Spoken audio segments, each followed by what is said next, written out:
que us he donat abans les mides, d'acord? Hem estat mitja hora explicant això. A veure, Musca, has calculat l'àrea del triangle? Això era... Com que tu sabies? Si no s'està fent res en tota la classe. A veure, digues, tu saps? m'he oblidat. A veure, Musca, portem 3 dies fent el maleït triangle equilàter. Em pots dir, sisplau, quina és l'àrea del triangle equilàter? M'ho pots dir?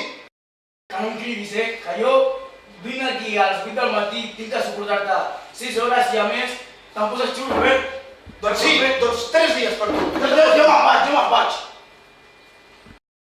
Molt bé, doncs avui tocava la figura del paral·lelogram, d'acord? A veure, nois, tornem-hi. Musca, has pogut fer l'àrea del paral·lelogram? Senyor professor, perdó, però tampoc sé el del paral·lelogram. No ho tornaré a fer. Disculpi per lo de l'altre dia.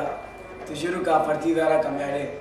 Ja no sóc el mateix d'abans i et prometo que a partir d'avui seré el millor alumne de la classe. Spinner, el millor contra l'estrès.